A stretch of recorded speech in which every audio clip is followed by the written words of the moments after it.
now looking over some of the memorabilia which highlights the great career of the And today it is our exclusive pleasure to have with us in our broadcast studio today, the one and only Dr. Jerry Graham. In person, it's my great pleasure to be here. Thank you for being Bob, here. it's your great pleasure to have me here with you today. Today we'd like to expand a little bit on Jerry's career, if you would.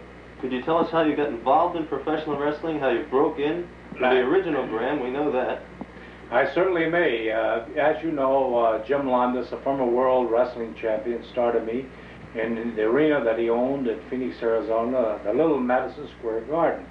And we used to work out every Sunday there, and there I worked out with everybody that was anybody in the Southwest and became a professional wrestler and learned my profession, sir. And then after that, you brought into wrestling your brothers, the famous Graham family. First, I believe it was Eddie, am I right? That's right. Eddie was the first to come along the pike, and I broke him in, and he was a devastating wrestler with the hooks, the wrist locks, and all, and he was very vindictive in all of his holds. And then I believe it was followed by Crazy Luke. That's right, Crazy Luke. We used to have to chain out to on the farm to the log because keep him away from the mules and the sort. And Crazy Luke developed into a tremendous wrestler, and I straighten him out every now and then. And he's not really crazy. He has his moments of insanity, but he comes back to reality. He seems to lose it in the heat of battle. In the heat of the battle, he loses his head, as many people do.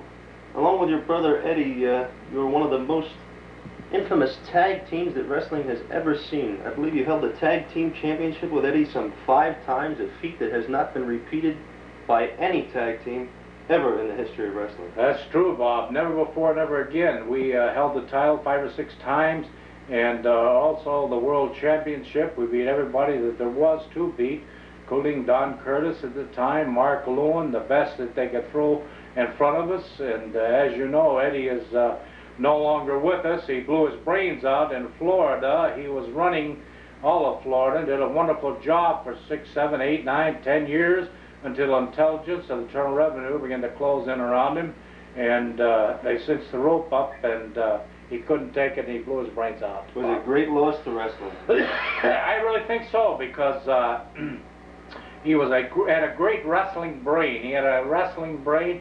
He knew what the public wanted to see, and he gave it to them, and he did a wonderful job. Not only that, he was so big in Florida that he spent $100,000 a year to buy the liquor for the senators of the state of Florida in Tallahassee. Therefore, there would be no athletic commission in the state of Florida, and he drew $50,000, $60,000, $70,000 every match, blood, guts, and thunder every night. Nobody could control Eddie Graham. Blood, guts, and thunder, much like that of yourself, Jerry. They say you left a trail of blood from New York to California. I spread more blood in the United States Marines throughout the world. As you know, a little red brings in the green. The more blood the American people and throughout the world, people see blood, it brings in the money, the green money. And that's what they want to see, and that's what we gave them. You just mentioned the Marines. Isn't it true that you were in the 82nd Airborne, Jerry? That's right. I was with Slim Jim Gavin in the 82nd Airborne, a bodyguard of Slim Jim Gavin all the way through Europe.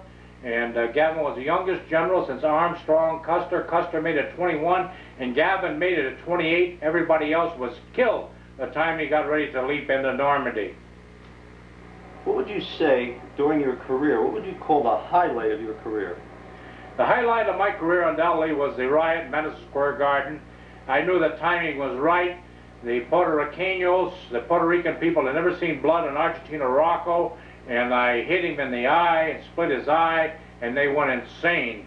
And of course he retaliated, he run my head into the post, and blood was flowing like water. We had an old-time jubilee right there in Madison Square Garden.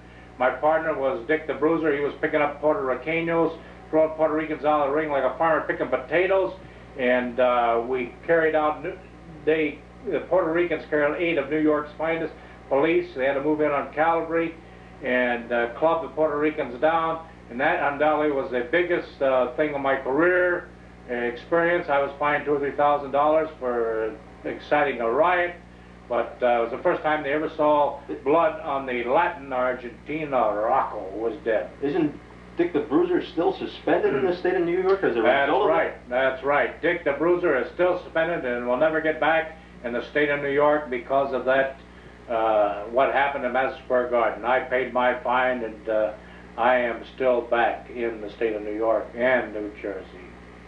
We talked a little bit about your brothers.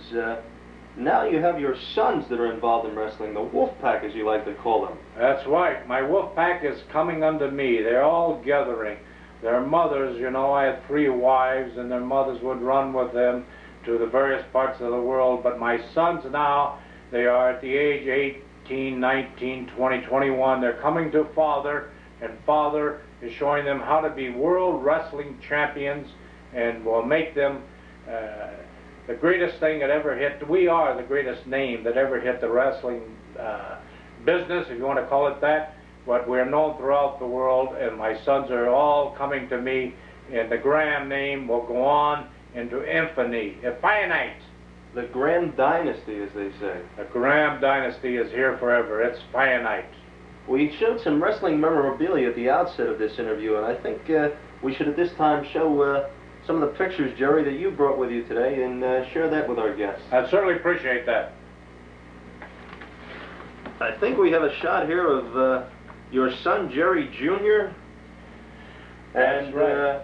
a shot of yourself with your brothers, Eddie and Luke. That's right. Luke and Eddie and Jerry Jr. Is living in Toledo. He's doing fantastic now. He's emanating in the matches from San Luis and wrestling in Indianapolis. A very good wrestler and doing a good job. And Luke, as you know, is wrestling all over the world, in Japan and in Las Vegas and New York. There seems to be a little controversy about you and your sons.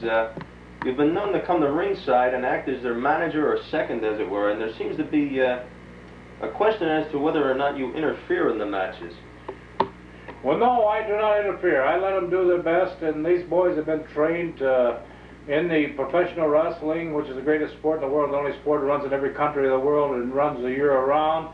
I wrestle in countries that never heard of baseball, football, but they all know what wrestling is, innate, inborn ability, and I do not interfere in the matches. I let them do it, carry it out to the best. Dr. Graham, I'd like for you to tell us a little bit about your travels throughout the world. Very good job, Bob. Well, as you know, Bob, I've traveled throughout the world many times. I've been around the world 25 times, and the greatest countries for wrestling, as you know, other than the United States, are Japan, where you have your sumos, and I'm the only one to wrestle sumo style, the Occidental that wrestled the Oriental style. I wrestled Mariyama and the great sumos that are coming into New York at this time, and I defeated them at their own game.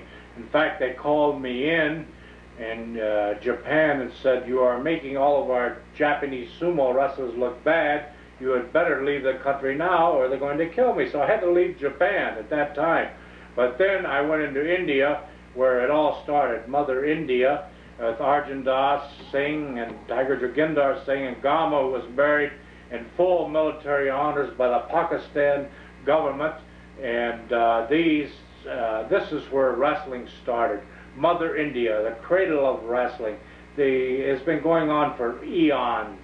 Eons and eons. These men were the men that turned back Alexander the Great at the Hindustan River. They were mounted on elephants. When Alexander the Great general saw these men, giant men on these elephants, he said, they told Alexander, "We must turn." And Alexander didn't want to turn back, but he had to turn back, and he went in he threw a spear and killed one of them, by the way, right through the heart, and he went back into Lebanon, and there he died, and they took his body back. He was not a Greek, as you know. He's a Mesopotamian, to Philip in Honey. They buried his body in Honey and took him back to Philip of Macedonia in Honey, and the man who had conquered the known world and had the great teacher Aristotle died at that time in Mesopotamia. And they just dug up Philip's body, by the way, and they found out he was a Shriner, a complete Shriner. Could you show us that Shriner's handshake? Well, everything is secret with the Shriner's handshake. I can show you the wrestler's handshake, but I don't want to go into the Shriner's handshake because it's all a secret. It's been that way all through the eons of history. The Tsars of Russia, Maharajas of India, the kings of England, and throughout Europe. It's Hiram Biff traveling east into these hot sands in search of knowledge, Bob. Of all the countries you just mentioned, how would you compare the various styles of wrestling, and which would you say is superior? Well, undoubtedly, everywhere you go, it takes a wrestler 8 years to become proficient in all the various styles. And the style that's the most proficient is what we use today, catch as catch can. And that is the most proficient style, which you grab any hold you can anywhere in the body and beat the man as fast as possible. You've got many styles, of course. You've got the rolling pin in India, and you've got the Cumberland style in Scotland, and you've got the cliff and elbow style in Switzerland. But it all comes down to catch as catch can, catch and kill your own, Bob. As quick as possible. That's right. Name of the game. We all know that Jerry Graham never wasted any time in pinning his opponents. That's right. Why jack around? You beat them as fast as you get your hands on them. I usually take them and I grab them in a front face lock, and I hook their leg and I give them the small package. I small package them, and that's it. It's all over. Who would you say during your career was your toughest opponent? Well, undoubtedly it was Tiger Joginder Singh of Tehran, India, the toughest man I ever run into, and of course his brother Arjun Das, fantastical, unbelievable. These people are gods. They dress in gold gowns in India. They have farms today. The Maharajas had stables of wrestlers. Since they did away with the Maharaja system, they all had farms. They do their 10,000 darns, which is squats, 10,000 batteks, their push-ups every day, and there's no women, no alcohol, and when they massage them, they don't even have a blemish, a pimple on their body, and these men are the greatest athletes in the world today. I mean, they will beat anybody, bar none. In fact, I'm thinking about going back to India and bringing 2 or 3 of them here with me, and we will challenge the whole known wrestling world with Tiger Joginder Singh, Arjun Das, his sons, Bula, and his brothers, and there's nobody in the world that can face us, including the sumos of Japan. They last 5 or 6 minutes, and we beat them. You mentioned about the sumo wrestlers coming into the New York area very shortly. This will be the first time that they've ever been seen in this area. How do you think that is going to go over with the fans? Do you think it'll go over well? Well, it's going to go over tremendously. I'll tell you why. They're spending $100 million to bring the sumos into America. This is the second time. They brought them in after World War II, and the time they got to New York, they were all infected with a disease. We couldn't put them on, but now it's going to be the most tremendous thing that ever hit the city of New York. You're going to see these giant men. Americans have never seen men clash like bull mooses that these men do. And of course it's a circle. It's a lot of ritual to it until one man is pulled out of the ring or pinned. And you're going to see people that have been trained for 5,000 years. These originally were the emperor's black bodyguard. You're going to see great men. In Japan, each one can have 6, they have 6 wives, 6 geisha girls. They are their wives, and they train a cocoon, and all they do is eat ragori, which is the fish, and all the high protein, and these are great, great athletes. It's about time that the American public has been introduced to these super sensational, colossal attractions. You've got to see how the other world lives and how the other world wrestles. Of course, with the Hindus, they can last 5 or 6 minutes. The Hindus will beat them, and myself. Most of your career was spent in tag team matches. I shouldn't say most of your career, but some of the highlights of your career were spent in tag team matches with your son, Jerry Graham Jr., with your other son, Michael Graham, and of course with your brothers, Eddie and Luke. Who would you say was the toughest tag team that you faced over the years? Well, undoubtedly, Eddie and I were the toughest combination to ever come down the pike.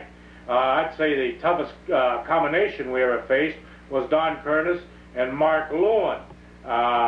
We fought them right tooth and toenail and beat them fair and square right in the middle of Madison Square Garden. We pounded from pillar to post and blood flowed like water. We old time Jubilee right in the center of Madison Square Garden. Never before, never again have they seen an attraction like this. This was dog eat dog, Bob. And it was all fair and square. That's right.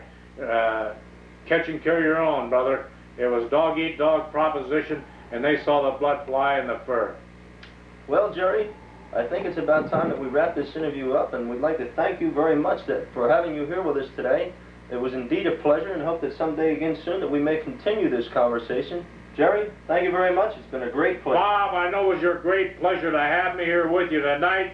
It was my pleasure to tell you about the great and super sensational, colossal attraction of professional wrestling, Bob Greeley. The #1 sport, the king of sports. Amen. Throughout the world.